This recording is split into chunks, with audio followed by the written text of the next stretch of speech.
Here we go. Third time's a charm. For some reason, Wi-Fi was messed up. I think we've got it now. I think we're in the right spot. I'm so sorry about this, starting a little bit late. There we go. Okay.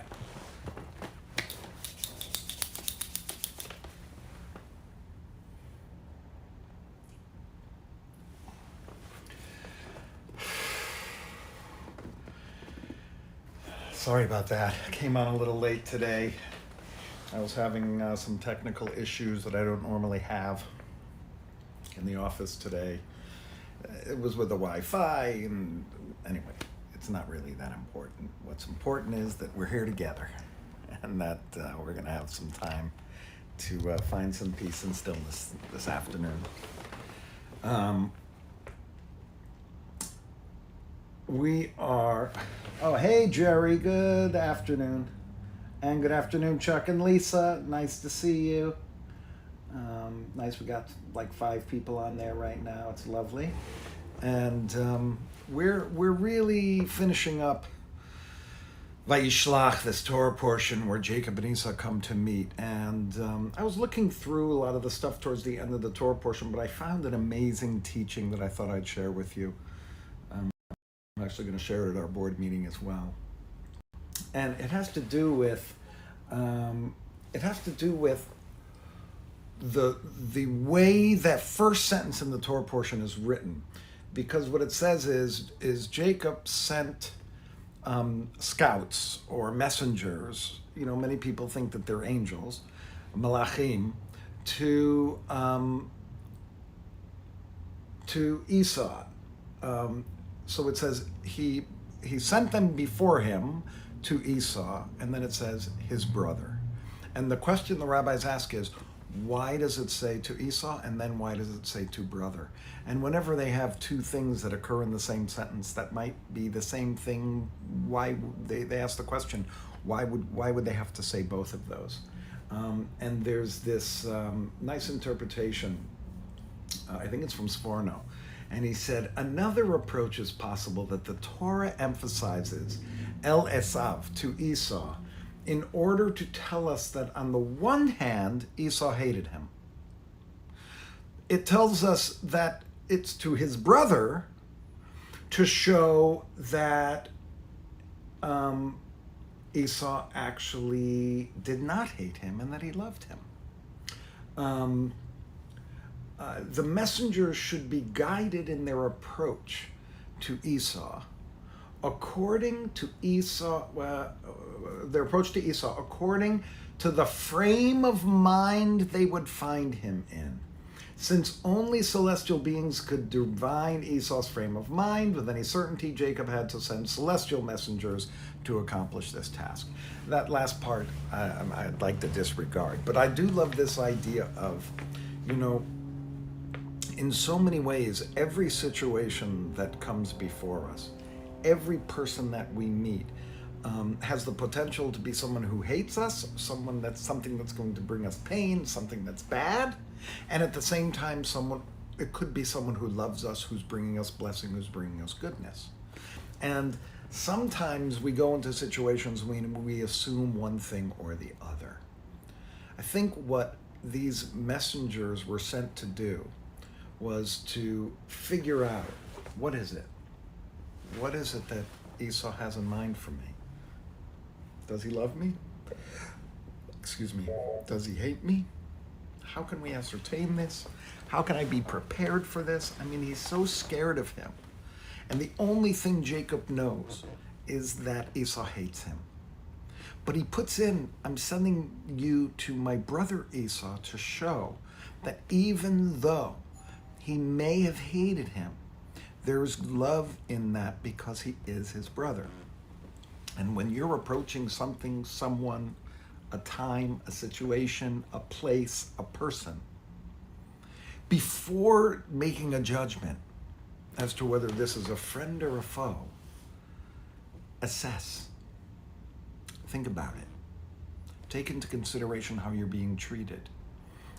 There's lots of people that, before I've met them, This is, oh, hello, Irene. Hello, sis.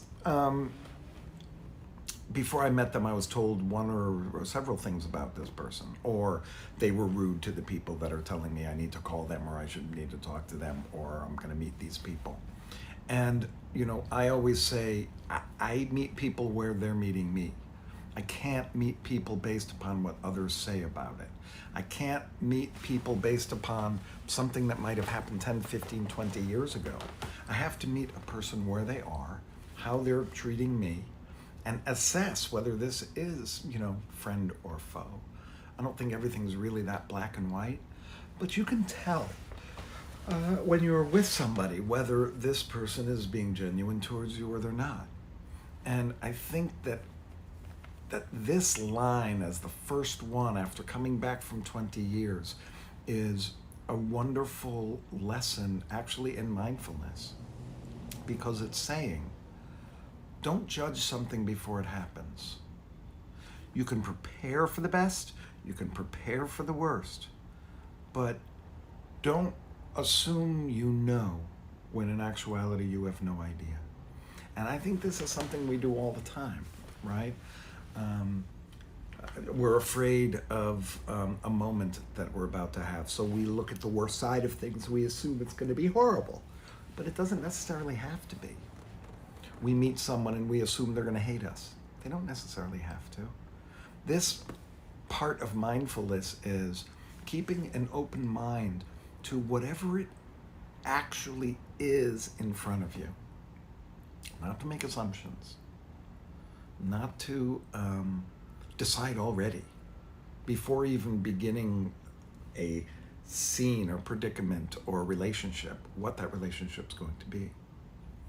And it gives us, just as when we realize we're not concentrating on our breath but we're thinking about something else, that's neither good nor bad. It just is. And sometimes when we're looking at situations, people, things we have to do, let's not judge them before they begin, but let's ascertain what direction it's going in and how we can receive the best result, no matter what it is that's come up in front of us. But the only way to know what's in front of us is by assessing it, noticing it, taking it in. And so it's kind of an exercise in opening up our hearts and opening up our minds to be kind of blank as we're approaching a situation, so that we can live in the way that is being lived towards us, that we're reacting to the way that we're being treated or we're being met, as opposed to reacting to a rumor or reacting to something we're just thinking about, which may be or may not be true. So let's take our time now to go into our silent time. Take about 15 minutes for that, and then we'll finish up asking for joy and asking for wholeness, to feel whole. Terrible. I got this.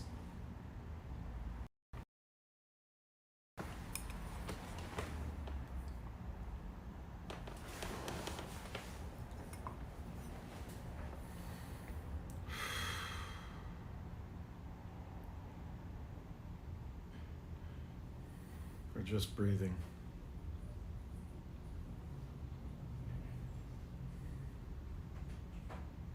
Just concentrate.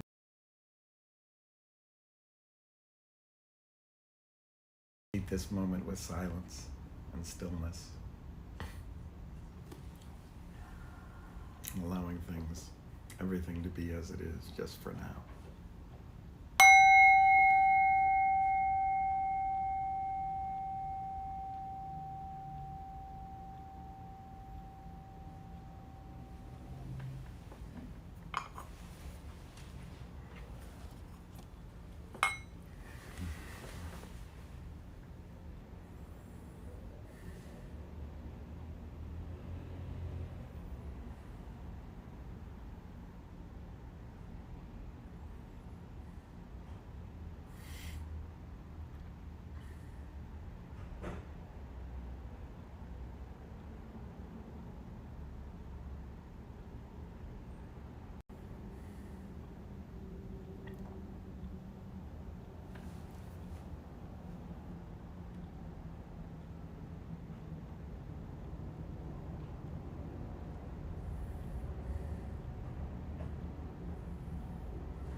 In our last 3 or 4 minutes together, let's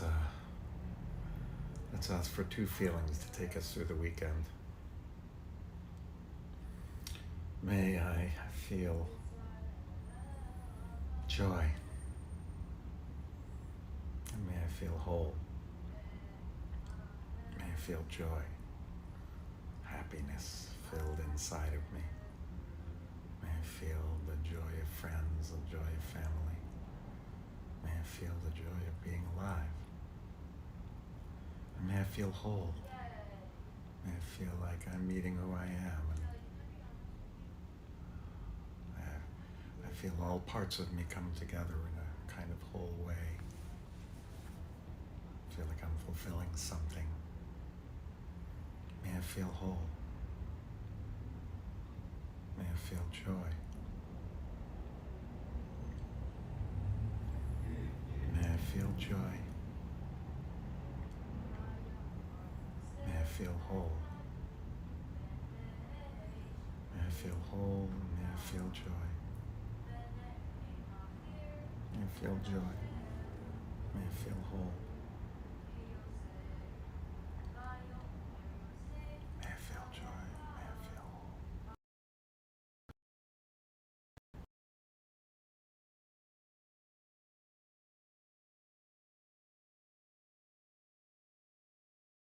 May I feel whole. May I feel whole.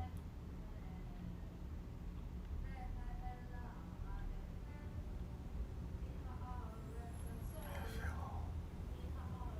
joy. If you'd like to invite someone to be with you in your mind's eye, sitting in front of you, and you can offer them. May you feel joy. May you feel whole. May you feel joy. May you feel whole. May you feel joy. May you feel whole. May you feel joy. May you feel whole.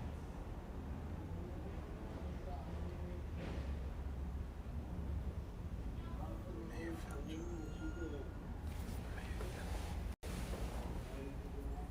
And let's just bring it back to ourselves. May I feel joy. May I feel whole.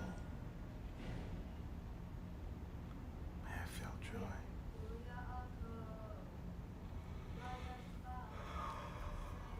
May I feel whole. May I feel joy. May I feel whole.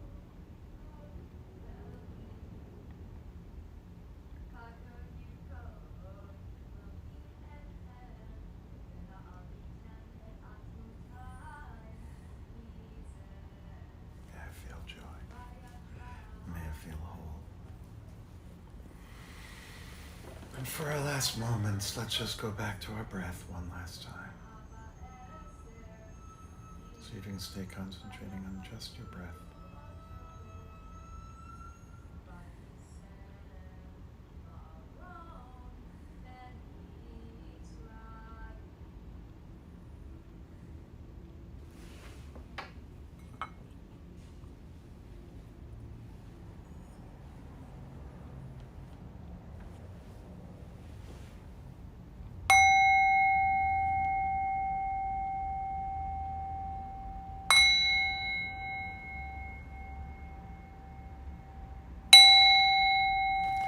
Thank you so much for joining me today.